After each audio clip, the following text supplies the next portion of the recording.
Hi folks, with Tacitus today, your pushback channel, and thank you for joining this audio live stream.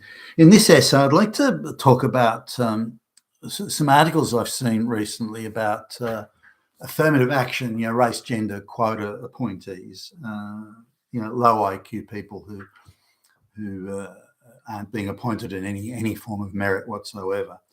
And this is mainly referring to things like boards of directors and so on. So, or what hitherto were seen as powerful and influential type positions.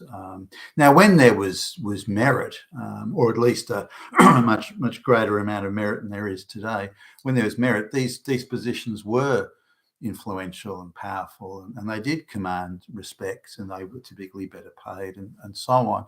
And I sort of remember, when I first started work, that the assumption, quite reasonable assumption too, the assumption was that my boss, not in every single instance, but certainly in most of them, had earned and worked their way into that position. They'd achieved things, produced things, created things.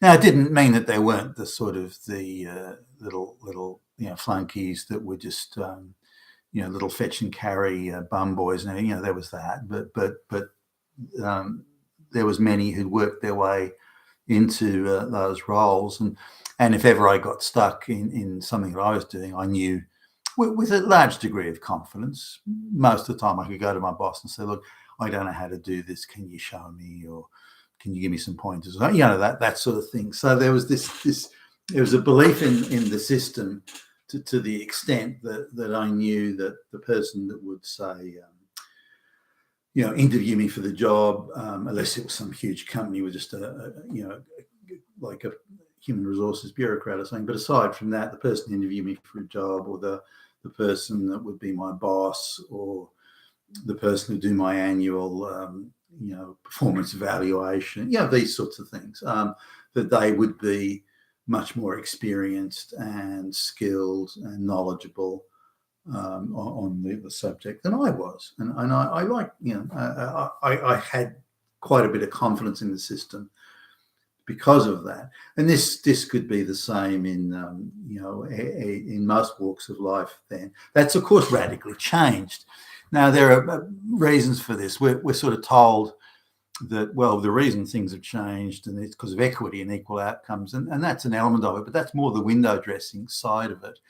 And so what these people who are affirmative action appointees are complaining about is that, sure, they've got now been appointed to the board of directors of X, or to a government position or something like that, but so they've got the pay, they've got the prestige, they appear in the media and all this sort of stuff, but they don't have really anywhere near the power they thought they would have or imagined they might have.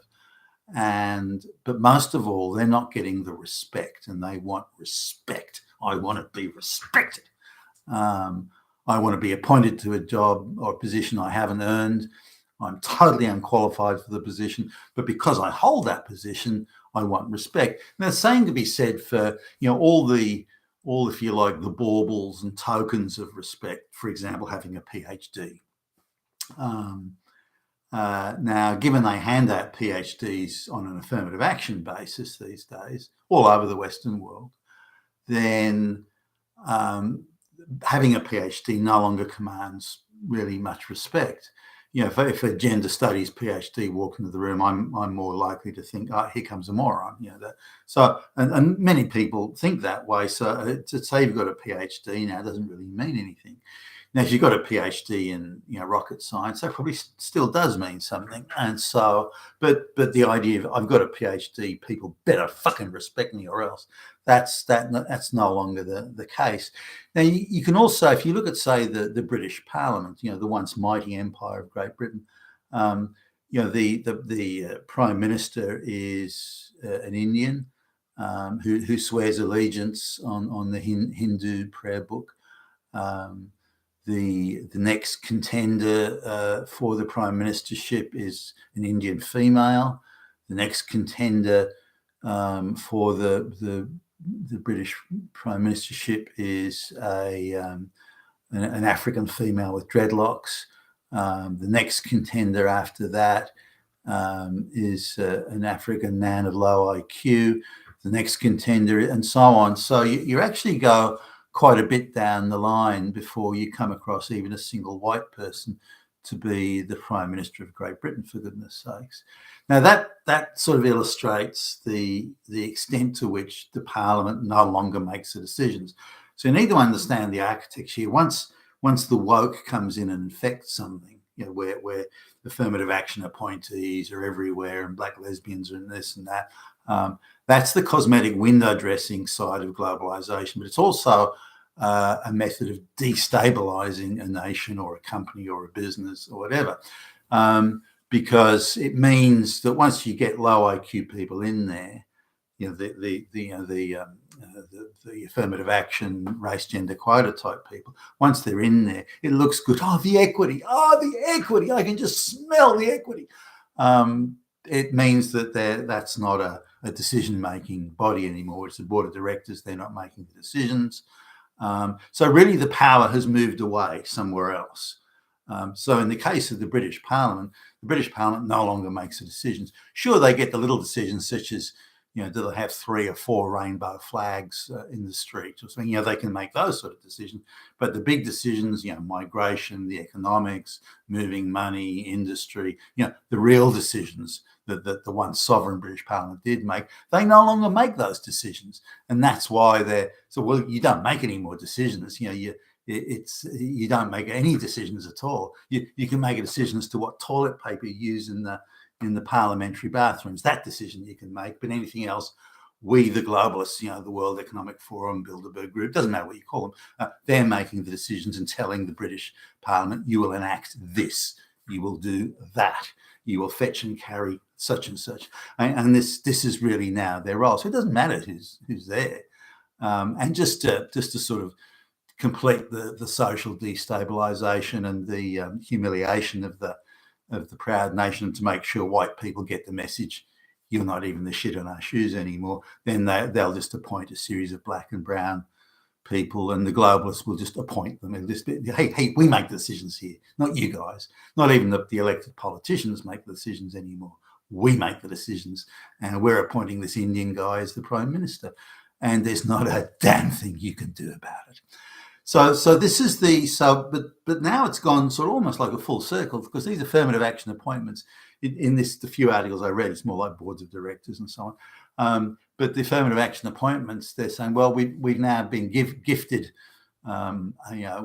we've been gifted a job on big bucks, $1 million a year, $2 million a year, whatever, or simply a salary well in excess of the average.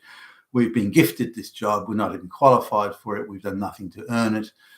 We've just been gifted it because we're an oppressed minority or something. So, affirmative action, equal outcomes, quotas. So we get a gift of the job. It pays fairly well.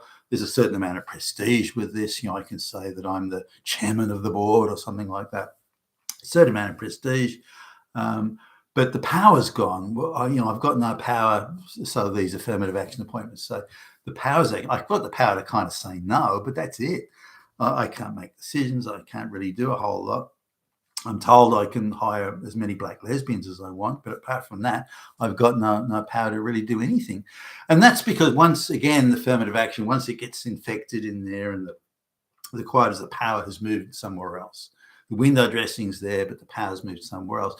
So now these people are saying, well, I really don't have the power, the affirmative action appointments. I don't have the power, and I don't have the respect. People aren't respecting me.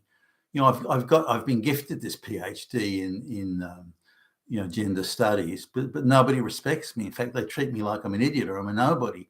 I mean, wow, I want respect, and I demand respect, and equity cannot be achieved. The wider program of equity cannot be achieved unless I get respect. And the reason I'm not getting respect is because we're surrounded by fucking Nazis.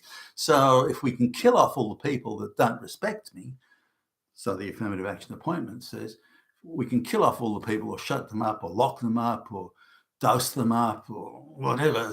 But if we can just sort of teach them, force them on their knees to grovel before me and show me respect, until that happens, I don't actually have equity, because they have to be forced to respect me. So I want to be, I'm entitled to be gifted a well-paid job, I'm entitled to prestige, I'm entitled to money, I'm entitled, and now I have to be entitled to respect, and white people have to be forced to respect me. And I expect government action to do it. Now, you can look at that in a number of ways. We're going to force people to respect the outcome of an election, an affirmative action equivalent of an election. We're going to force people to respect LGBTQ, trans, black people in libraries. We're going to force it. So this idea of forcing respect is, I think, already in society. It's already moving around. I think the next step of forcing people to give grovelling respect to affirmative action flunky is there. I sort of see the semblance of this in the business I own a share in, especially when we go on site to deal with clients or the employees of clients, some of them, large organizations and so on. It's now more a shock to me if I come across someone who is qualified. It's now the norm in my view. Even if someone's minimally competent, I consider that a win, because most of the time we're dealing with people who are so fucking unqualified. It's an embarrassment. You would not possibly want to hire somebody that unqualified, but there it is. You see it every day, and it just has me shaking my head. But in a situation where, and this comes back right to the power thing, like the British Parliament is no longer a decision-making body. It's told what to do by the globalists. So it doesn't matter if the Parliament is wall-to-wall low IQ black lesbians. It's irrelevant because they're told what to do. They don't have to make decisions. There's no heavy lifting, developing policy or taking responsibility. They just do what the fuck they're told. So this is something that you're seeing in business as well. These businesses are being granted partial or absolute monopolies or cartel pricing power or whatever. So as soon as they have that capacity, or as soon as they're sort of given that they're portioned out a section of the economy, the globalists are saying, you can have this part of the economy, it's yours. But you have to do what we say. Firstly, the board has to be full of black lesbians, and you have to use your business as a front to bring in as many black and brown peasants from the third world as we tell you to bring in. So this is when power devolves from the actual operations of whether it be a parliament or a business or anything else. So, but this is now a new interesting dimension if we demand respect. And I just wonder where that's going to go, because it's a scary sort of thing, because the people that are supposed to respect these affirmative action appointments and these gender studies, lesbian PhDs, it's straight white males and white people, but particularly straight white males. So yet again, straight white males are the target, because it's that portion of the population of the West that still has the most meritorious people in it. Well, meritorious in terms of they had to work hard to get their degrees, and or they worked hard to develop their skills or their commitment to excellence and so on and so on, all of which are increasingly being targeted as being the behavior of Nazis and white supremacists and yada yada. So something to think about there. You've been with Tacitus today, your pushback channel, and thank you for listening.